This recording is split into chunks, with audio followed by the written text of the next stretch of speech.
1963 through 1967, I had cosmic top secret, which was and still is the highest level of security in NATO. That's how I got involved in this crazy UFO field. I arrived in the summer of 1963, received an assignment to Supreme Headquarters, Allied Powers in Europe, which at that time was located in Paris. When I arrived, my top secret clearance was upgraded to cosmic, which would allow me to work in the war room.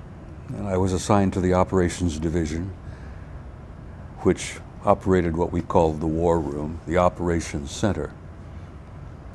And I suspect you're familiar with how operations centers and war rooms work. It's the center of control for the entire military operation.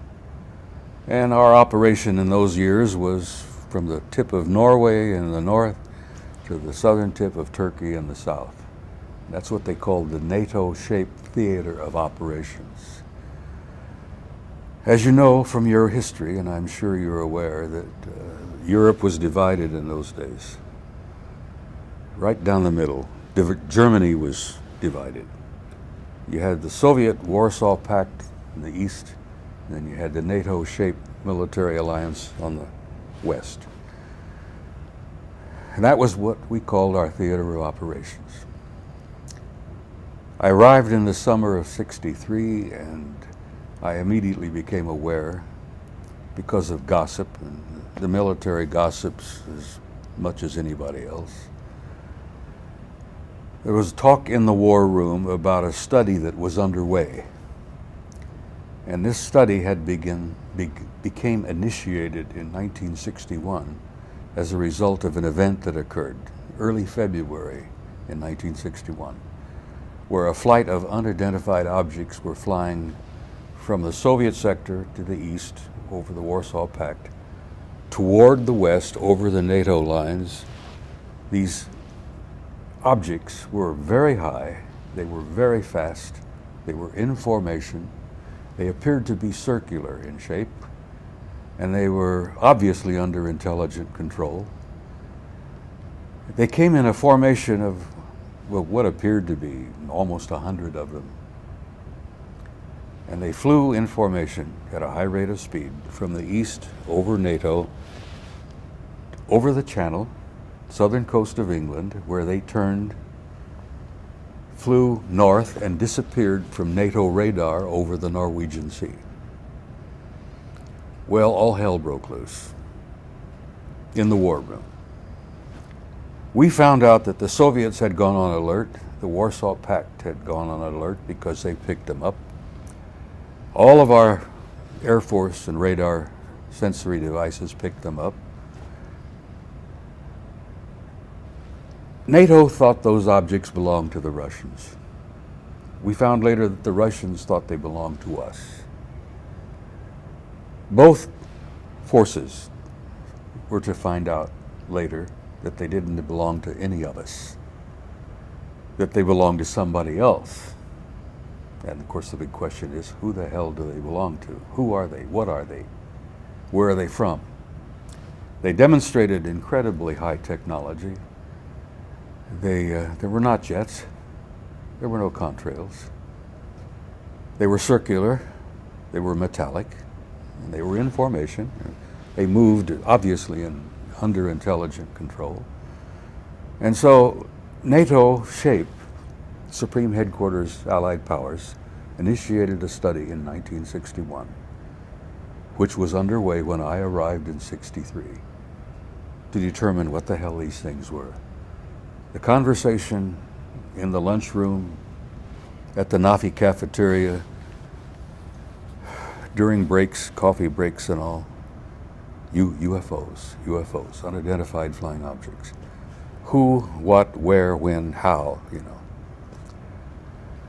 Well, they published this study in the summer of 1964, a year after I arrived. They concluded that these were extraterrestrial after a pretty thorough 3-year military study. They made conclusions based on many in-depth research studies that they conducted, and they were thorough. It was a military study designed. Let me give you some background here. The subject that this research study was called an assessment. It had a subtitle of an evaluation of a possible military threat to Allied forces in Europe. Not a word about UFOs, just an evaluation of a possible military threat. When they finally published it, it was about 6 inches thick. But it was supported by 10 inches of annexes and appendices. A copy, I found out, you could read the distribution on the front of the thing. Copy number 1 went to the Secretary General of NATO. Copy number 2 went to my boss, General Lyman Lemnitzer, an American 4-star general who was known as SACEUR, Supreme Allied Commander in Europe. Copy number 3 went into the vault in SHOC, Supreme Headquarters Operations Center, the War Room. That was the one that I had access to. I used to work on shifts. Matter of fact, I ran the shifts. I maintained the duty roster for all the officers and enlisted men in there. I was a master sergeant at the time, and it was one of my jobs to maintain the duty roster of who was on shift. Our shift commander was almost always what we call an 06, either a bird colonel in the Air Force or a captain in the Navy or a bird colonel in the Army, Warring Eagles, 06 they call it. And if he was a British officer, he was a wing commander, same basic grade. So I ran the duty roster for them, and I worked in there myself on shifts. And back in those days, we were on 12-hour shifts. And you get into that damn war room sometimes at 2 and 3 in the morning. The teletype machines were quiet, the phones weren't ringing, nothing was really going on. It was boring as hell. And the coffee was so strong you didn't want to drink any more of it. You know, you'd sit on the hot plate and get black, and you'd twiddle your thumbs and you'd sit around and read yesterday's newspapers and such.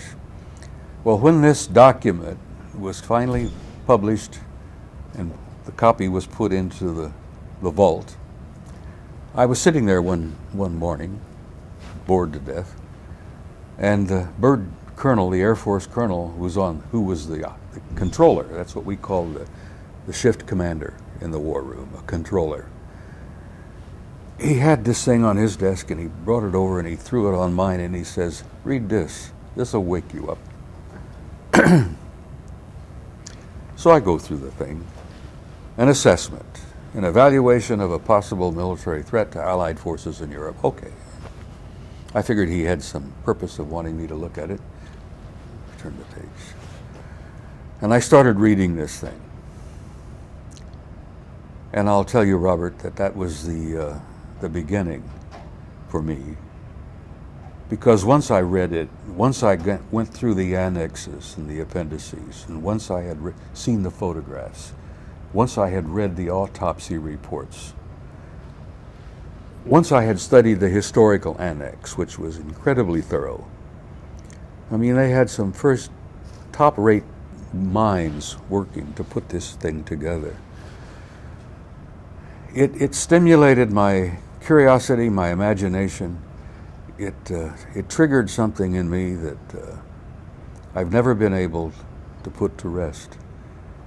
It was the beginning of my dedication to research this matter. The study itself was 3 years, from 61 to 64. I was to find later that most of the conclusions in that study were known by the United States intelligence agencies and the United States Air Force from far beyond, back into the early 50s, that they had learned and knew most of what the SHAPE study concluded. But I wasn't to learn that until later, until I'd had other assignments and delved into other classified files and talked to people. But As an introduction for me, it was a stunning experience. It was mind-boggling. It was an eye-opener that, to try to be brief, I can't possibly give you the entire study. I must have read it a dozen times. Every time I was in on duty, I'd pull it out of the vault and go through it. Reread it, reread. Read the annexes, go through, look at the autopsy photographs. My life changed and I was never ever quite the same. So the study itself was not as complete as it could have been, but they concluded what they wanted to conclude. One, there was not a threat involved. Two, they weren't the Soviets. Three, they were obviously, from what they concluded, the evidence was overwhelming, they were extraterrestrial. Four, there were 4 groups involved, 4 different groups. And they were all humanoid, but they were not human. Only one of the 4 was what we considered to be human. One group out of the 4 looked so much like us. I mean, almost identical to us. They could have put on these guys could have put on a suit and tie. And for the females, because we encountered some of them as well, they could have put on a dress, suit and tie, coat, jacket, sit down with you, next to you in a restaurant, sit next to you in a theater, and you'd never know. And that bothered the military security analysts. The intelligence guys were really bothered by that there could be an extraterrestrial race in our midst.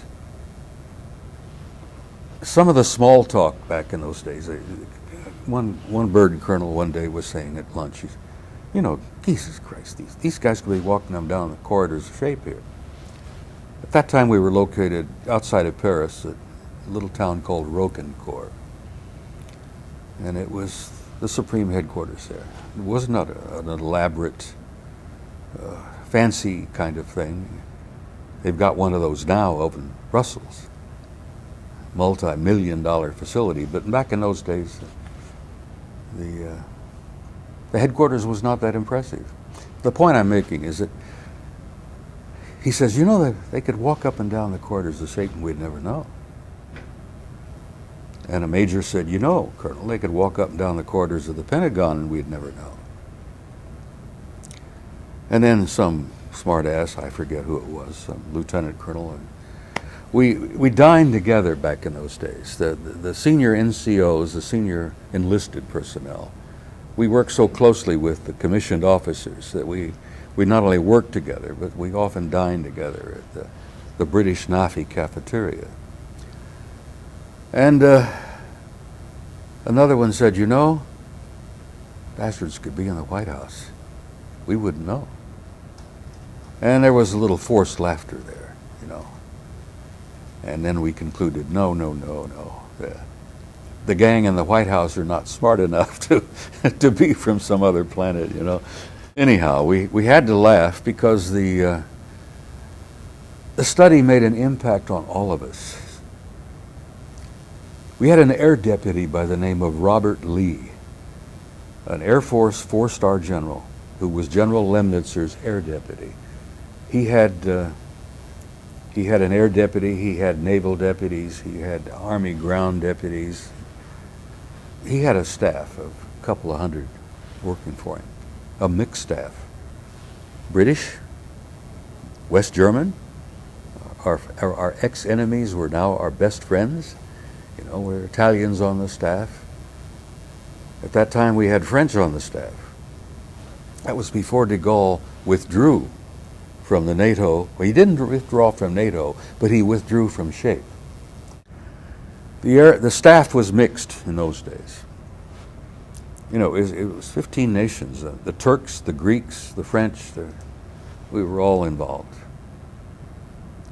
When the study was published, 15 copies only. Copies went to most of the major players there. But it affected everybody. General Lee was particularly affected. He was a hell of a fine man. He was a hero from World War II. He was a command pilot. He commanded Air Force units all over Europe. His aide told me, he said, the old man looked at this thing and he threw it across his desk and he said, "Do you know what that means?"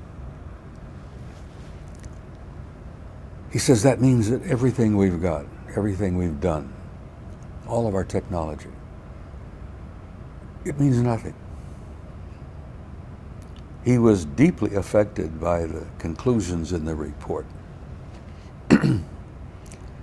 It opened his eyes to a point where he recognized that the world, his world, will never be the same. And of course, the world isn't the same. But most people in the world are still asleep. They have no idea what's going on. They have no idea what we're facing here. But I want to tell you that I do not believe there's going to be disclosure because the subject is so damn vast.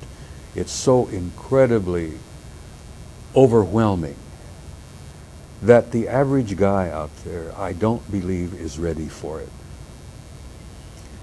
You know, as I said, if you simply visits from guys from other planets, as shocking as that might be, they could take it. Other stars, that would shake up some of our scientists who says you can't get there from here or here from there, but they would eventually accept it. Other galaxies, only a few of the advanced quantum physicists would be able to understand that. Other dimensions, only now are scientists like Michio Kaku, the brilliant physicist in New York, is beginning to talk about multiple dimensions, like the one we are in. Kaku says there could be 10 or 11 of them. So now it's slowly beginning to happen, but that's not the reason for the cover-up. The cover-up is being maintained and will continue to be maintained for three basic reasons, I think. Economic, because if the truth were to come out and the knowledge, the fact that we now have some of the goodies that they have in energy sources, 0-point energy is the point I'm trying to make here. If that were to come out, the world economy would collapse because our economy is based on oil right now. You cannot introduce another energy system without shaking up the whole house of cards, you see. All right, that's one reason why the lid is still being kept on. The other is sociological, is that there are a lot of people who are not prepared to accept.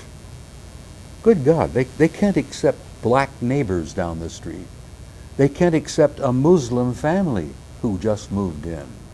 They can't accept, somebody from Mexico who doesn't speak English. How in the hell are they going to accept intelligent humans, humanoids, races from other planets, other stars, other galaxies that don't look like them at all? Of course, you've always got the one group that looks exactly like us. How do you tell them they could be sitting next to you in the restaurant? You're disturbing their paradigm, you see? You're upsetting their apple cart, and they don't like that. You cannot upset someone's apple cart without he either gets out of his chair and slaps the hell out of you, or throws rocks through your window or something. The last reason, and I have always believed it's probably the major reason for the cover-up, are the theological implications. How do you tell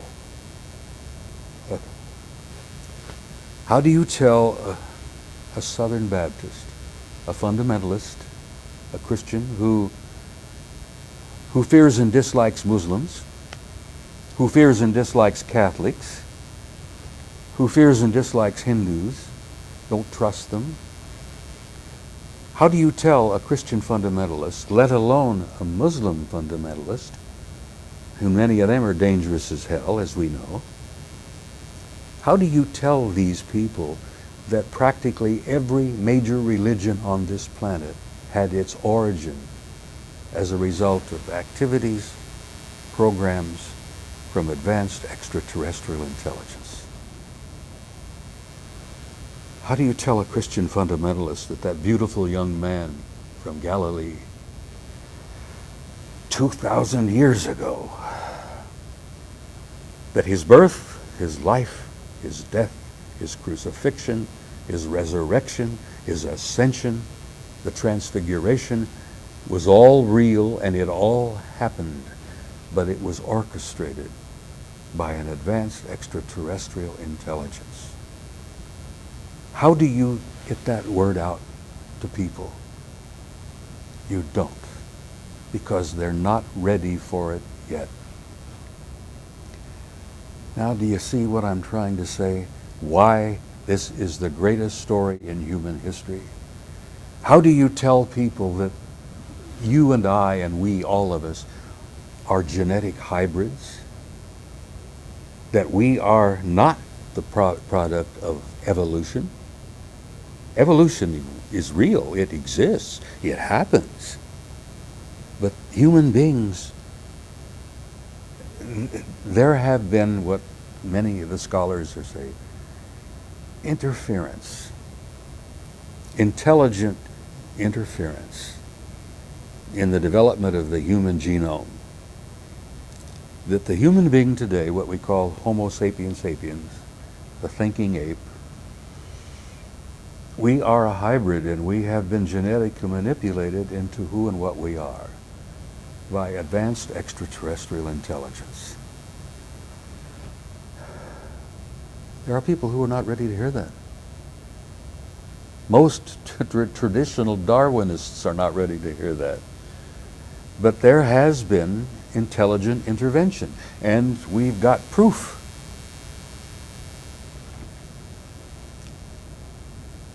One of the things I neglected to say is that we now have a rather intimate, ongoing relationship with one of those groups. Group it is, whether it's the one that look exactly like we are, or we do, or whether it's one of the others. But our black government, not the one you're familiar with.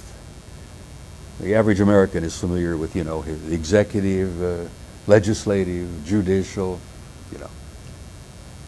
We elect congressmen, we elect senators, we go through the whoop-de-doo every 4 years, we go through the whoop-de-doo every 2 years for the House. That's not the government. The government is different, it's separate, and it's completely black. You can't tell that to people either, because they don't want to hear it. They're not ready to accept the idea that their government is not the government they thought they had. They're not ready to accept, even though the evidence has been released, that there's $100 billion of their tax money that's black budget money every year where there's no accountability.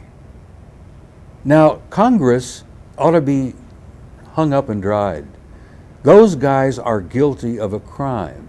I call it criminal negligence, because one of their jobs is to monitor the budget, to monitor the expenses of your tax money. But there's $100 billion, it may be more now, but there's $100 billion of your tax money annually that's unaccountable. No audits, no accountability. Senator Joe Smo can't go up to somebody in the budget department and say, "Where the hell is this money going?" Well, if he gets an honest answer, they'll say, "Well, Senator, we can't tell you." Or if he gets a typical answer, he says, "Well, Senator, we don't know." It was in the newspapers here a year ago. I don't know whether you've seen it or not, but the Department of Defense lost $500 billion in 2 years that they couldn't account for. Now, this is not the $100 billion of black budget money that goes to black programs. They lost $500 billion and couldn't account for it and had the gall to admit it. You see, Anyhow, I get off in these tangents because this really ticks me off. Oh, I've learned so much that, it really is, it's tainted my attitudes a bit. But here I am. I've learned quite a bit. I've learned things I probably wish the hell now I didn't know. I like the old song, I wish I didn't know now what I didn't know then. But you can't unlearn things that you've learned. And I have no one to blame but myself, because I went after it and dug into it, insisted I find out, wanting to know. We live in a universe, apparently, that's teeming with intelligent life. I mean teeming with it. Planets, star systems, solar systems, everywhere. Life forms from the lowest level to probably the highest level, which we would refer to as a divinity, maybe. People are not ready for that yet. It's going to take another few years. It's going to take some more schooling. It's going to take what I always said was an expansion of human consciousness. And one of the reasons I spoke out, and still have speaking out like I am with you, is that I have always believed that understanding some of this, becoming aware of some of this, opening your heart and mind to this,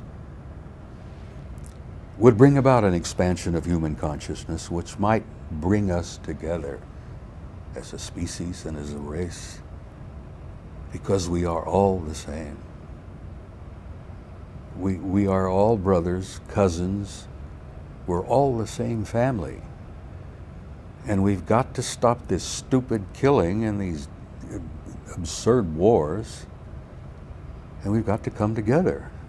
Or we might literally annihilate ourselves from this sweet planet. And if we don't do that, we're going to make this planet so unlivable that nobody will want to live on it, because we have the capability of doing that. But there is another factor at work here. One is, some of these groups appear to have, I don't know whether you would call it a custodial attitude toward us, to the planet and to the species, because they have been continually genetically manipulating us for some time. That manipulation is still underway. It's the answer, it's the solution to the abduction problem, which many people are now beginning to take seriously and to pay attention to. A dear friend of mine who died hit by a drunken driver in London, Professor John Mack from Harvard, had written a book called Abductions, where John was a psychiatrist at Harvard, a tenured professor at Harvard, a man of tremendous intellect and a man of great spirit and soul, had concluded that the abduction phenomenon was a result of an ongoing genetic manipulation.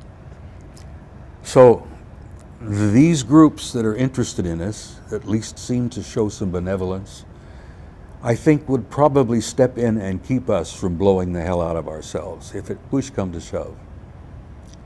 If we had time, I would tell you stories where they have interfered at American intercontinental ballistic missile bases, at Soviet ICBM bases, where they have made their presence known, where they have indicated subtly, overtly, scaring the hell out of these guys, that they're there and they're paying attention. Incidents happened in the Soviet Union before it collapsed. Incidents happened all over the northern US at ICBM bases, where they came down, hovered over the silos, and played hell with the electronics. Pictures were taken. Hundreds of witnesses watched them. It's highly classified. You'll never hear that, except from whistleblowers and big mouths like me. So you see, we're dealing with a big, big story. It's not just them. As I said, if it was that simple, it would probably been out some time back. It's really about us. It's who we are, what we are, how we came to be, and where we might end up going sometime. I've always believed our destiny is in the stars. That's a hope that I have, that generations yet to come will travel out there and will become a part of that community. That's a dream that I won't live to see, but it's a dream I hold dear, that we'll make it, that we will survive as a species, because I think we've got some, as I jokingly say, we have some good friends in high places. Now I want to wrap up with one comment. I've shared this information about what we've learned and what the government knows. I say government, the black group of government. About, for example, the life of the young man from Galilee. We've been given some information, pretty reliable, about his life and about those who orchestrated it. From the birth, the whole years, he lived about 40 years, to the last series of tragic events where they hung him on a cross and all that. I've shared this with a lot of people who don't want to hear it. And they say, "Are you an atheist?" You know? And I say, no. To be honest with you, I think that I have become more spiritual from what I've learned. I'm not an atheist. I was born and raised a Christian. When I went through the university, I turned into a bit of an agnostic. But I am more spiritual today than I've ever been in my whole life.